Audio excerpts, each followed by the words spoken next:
మీ business ఏదైనా మీ ఊర్లో promotion చేయాలంటే అది సుమన్ టీవీతోనే సాధ్యం. ఇప్పుడే సంప్రదించండి. ప్రజల ఆశాజ్యోతి 140 కోట్ల ప్రజలకు మార్గదర్శ బాటలో నడిపిస్తున్న బాబాసాహెబ్ అంబేద్కర్ గారి 134వ జయంతి సందర్భమున ఇక్కడ ఇచ్చేసిన మండల నాయకులు అందరికీ పేరు పేరున ప్రత్యేక నమస్కారాలు.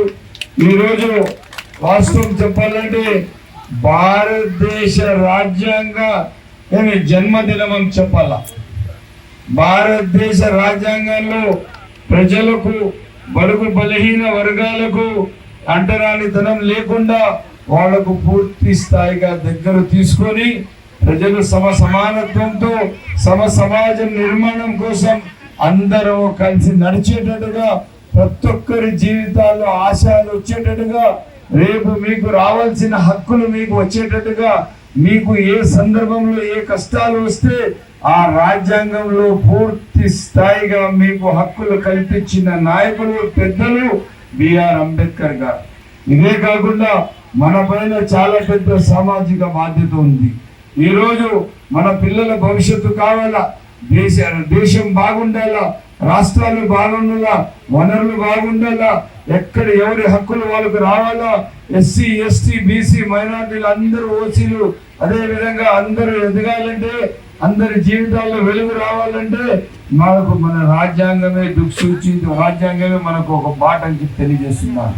ఈరోజు మీకు అందరికీ చెప్తున్నాను, ఎక్కడ కూడా కానీ మన దేశానికి ఇంత పెద్ద రాజ్యాంగం ఇచ్చిన బాబాసాహెబ్ అంబేద్కర్ గారికి మనం మరవకూడదు. మీకు ప్రపంచ దేశాల్లో ఎన్నో దేశాల్లో రాజ్యాంగాలు లేవు. ఆ రాజ్యాంగంలో ఏది ఎట్లా నడవల్లా, లా అండ్ ఆర్డర్ ఎట్లా నడవల్లా, గుడ్ గవర్నెన్స్ ఎలా ఉండాలా, సిస్టమ్ ఆఫ్ ఆర్డర్ ఎలా ఉండాలా, సిస్టమ్ ఆఫ్ గుడ్ గవర్నెన్స్ ఎలా ఉండాలా ఎక్కడ కూడా పొందుపరచలేదు. మన రాజ్యాంగంలో మనిషికి విలువలు ఇస్తూ మానవతా విలువలు పెంచుతూ పేదరికానికి నిర్మూలానికి అదే విధంగా సమానత్వానికి పెంచుతూ అందరితో కలిసి నడిచేటట్టుగా ఒక రాజ్యాంగం ఎవరైనా ఇచ్చారంటే అది బాబాసాహెబ్ అంబేద్కర్ అని చెప్పి తెలియజేస్తున్నాను. ఎప్పుడు మనం ఏం మాట్లాడినా కూడా కానీ ఈ రోజు భారతదేశం నడుస్తున్న బాట ఏది ఏ ప్రధానమంత్రి చూపించిన బాట కాదు, ఏ దేశ అధ్యక్షులు చూపించిన బాట కాదు, ఏ ముఖ్యమంత్రి చూపించిన బాట కాదు. మనకు చూపిస్తున్న రాజ్యాంగం బాట ఒకే ఒక్క బాట బాబాసాహెబ్ అంబేద్కర్ రచించిన రాజ్యాంగం బాటనే చెప్పి సభాముఖంగా తెలియజేస్తున్నాం. ఈరోజు మన డాక్టర్ బిఆర్ అంబేద్కర్ గారి జన్మదినం. ఎలాంటి దినం, చరిత్రలో నిలిచిపోయే దినం.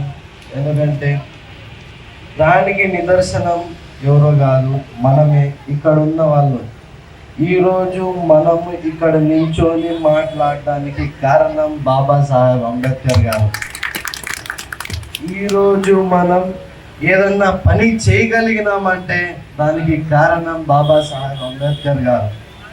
గత ప్రభుత్వంలో మనం చూసినాం, పేద ప్రజల మీద ఎవరైనా కానీ పేద ప్రజల మీద కానీ ఆడవాళ్ళ మీద కానీ ఎన్ని ఇబ్బందులు పడినారన్నది మనం చూసినాం. అలాంటి ఇబ్బందుల్లో కూడా మనం పోయి నించొని మాట్లాడి నిరసన చేయగలిగే ఒక అవకాశం కలిగించిన ఏకైక మనిషి ఎవరన్నా ఉన్నారంటే బాబాసాహెబ్ అంబేద్కర్ గారు. మరీ ముఖ్యంగా చెప్తున్నా యువకులు, రేపటి తరం యువకులకి ఒక మంచి బాటలో నడచడానికి ఒక దారి చూపించిన ఎవరన్నా ఉన్నారంటే అది కేవలం డాక్టర్ బిఆర్ అంబేద్కర్ గారు.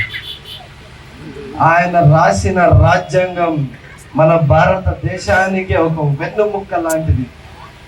ఆయన రాసిన రాజ్యాంగం మన భారతదేశానికి ఒక వెన్నుముక్క లాంటిది అని చెప్పి ఈ సందర్భంగా మరొకసారి నేను తెలియజేస్తున్నాను. ఎందుకంటే ఆనాడు ఆంగ్లేయులు పాలించి పోయిన తర్వాత ఒక రాజ్యాంగం ఏ విధంగా ఉండాలంటే ఒక రాజ్యాంగం ఏ విధంగా ఉండాలంటే వేరే దేశాలు వచ్చి ఇక్కడ రాజ్యాంగం గురించి తెలుసుకోపోవాలన్నట్టు రాసిపోయిన మన డాక్టర్ బిఆర్ అంబేద్కర్ గారికి ఈరోజు ఆయన పుట్టిన సందర్భంగా మనం ఇక్కడ అందుగా కలవడం జరిగింది. కులం లేదు, మతం లేదు, భేదం లేదు అని చెప్పి ఆయన ఒక రాజ్యాంగం రాసినారు. ఆయన చిన్ననాటిగా ఉన్నప్పుడు చదువుకోవడానికి ఇబ్బంది పెట్టినారు, తినడానికి ఇబ్బంది పెట్టినారు, మంచి నీళ్ళు తాగడానికి ఇబ్బంది పెట్టినారు. అవన్నీ గుర్తుపెట్టుకొని పిడికిళ్ళు బిగించి అదే పిడికిళ్ళతో ఆయన ఒక రాజ్యాంగం రాసినారు. రాసిన తర్వాతనే ఆయన ఒక పిడికిలు వదిలినారు. ఆ పిడికిలు వదిలినారు ఏ విధంగా ఉందంటే ఆయనతో పాటు 140 కోట్ల భారతదేశ పౌరులు అందరూ గర్వపడేలాగా ఒక రాజ్యాంగం రాసినారు.